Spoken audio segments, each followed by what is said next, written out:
I just asked him about the defensive line and when those guys go to work like they did the other day, and Buck is throwing guys around literally like he did.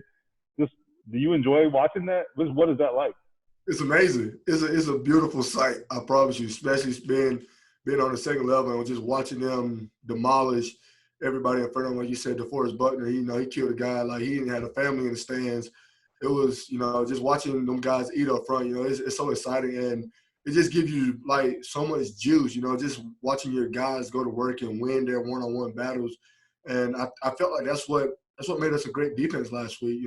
Just watching them work, and we're celebrating as a team, even though the one guy is making the play. And I felt like week one, we didn't do that. I felt like we was dead. We didn't have energy. And last week we had energy because we was out there making plays. D-line was doing well, and the defensive back was doing well. And we just got to continue to have that juice and that edge going into week 3. Darius, when you watch the film from last week and see what Julian Blackmon did coming off the ACL, how impressed were you in his NFL debut? I was very impressed. I can remember, he's walking in the huddle. I give the call, and the first thing I say, man, hey, welcome to the NFL, have fun. And then first play he get in, he's making a PBU, and I was like, hey, man, congratulations on your first hit. Just doing things, and then it just keeps making plays. I'm like, hold on, now it can't be the same rookie. He's just making plays all over the field, and you're happy to see that because, like you say, he's coming off an ACL, and it's just building confidence. You build a confidence for him, and as long as the guys and the coaches continue to encourage him, to get better and stuff like that, I really feel like he don't have a ceiling right now.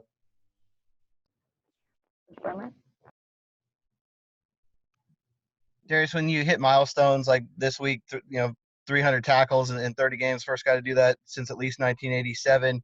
Is this something that you can kind of wrap your head around now, or is that something you got to kind of wait till your career's over to look back on?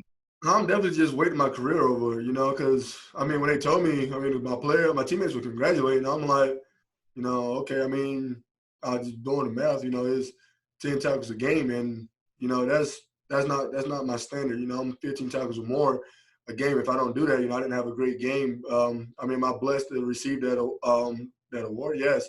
But, as of right now, it's just 300 tackles, I guess. Zach Keeper.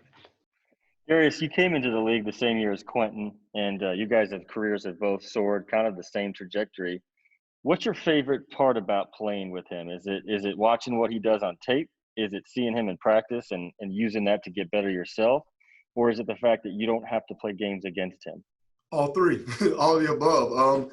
I enjoy, watching him pancake everybody in front of him, and then I enjoy, going against him in practice because, as you see in the game, he's a monster. So in practice, I got to know that if I'm going against him, I got to use my hands. I got to have great feet to get off the block. So, I'm definitely enjoying that, and I'm definitely honored, blessed, all of the above, to not have to go against him on Sundays. Bill Erickson.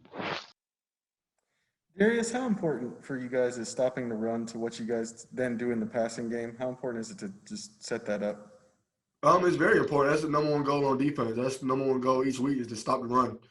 If you stop the run, you win the game. There's so many numbers out now that if a team doesn't rush for over, I think it was 25 carries, normally you win the ball game. So that's the ultimate goal is stop the run and make the quarterback beat us with his arm and just let our defensive line just be great.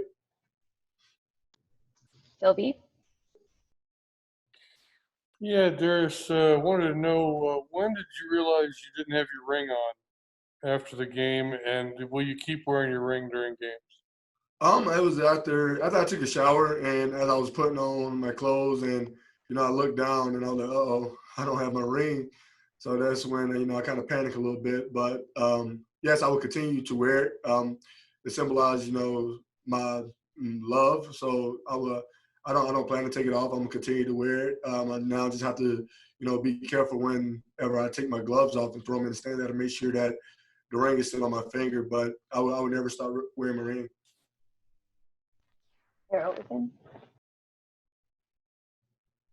Darius, I know that you didn't cross paths with Frank Gore when you guys were here, just barely missed each other, but what you know of him from guys who were teammates with him, from watching him, what continues to make him such a force at 37 years old as a running back? I actually played against him in 2018, I think, when he was with Miami. I actually played against him. He's a tough runner. He doesn't quit. He's not an out of bounds guy. He's gonna lower his shoulder. He remind me a lot of Adrian Peterson and how they're 17 years in the league. That's when football was football, where you're gonna run between the tackles, man on man. Is I'm stronger than you. Is my will better than yours? And he still had that mentality. And I think that's what makes him who he is, because when he get between them tackles, he's gonna lower his shoulder. He's gonna try to run you over, and that's what type of mentality you need playing at running back, and not a lot of this other stuff you see at running back. All right, we'll go one more. Kevin Bowen. Darius, you guys lead the league or are close to the top of the league in a lot of categories after a couple weeks. Anything stand out to you in particular that you're most proud of your unit through 2 weeks? Just getting better. Just taking the correction that, from week 1 to week 2, the things that, we're doing in practice to stop the mistakes that we made. And when we got to Sunday, we was all clicking, and, we're just hoping that we could continue that. Because, nobody cares that you top defense week 1, week 2, week 3. Nobody gives a care. But once it's week 15, 16, that's when, everybody say, okay, who's the number 1 defense? So we got to make sure that we can obtain and stay that way, and nothing is going to be handed us. We got to go out and continue to work day in and day out, and we can't get sidetracked because right now we see our name at the top.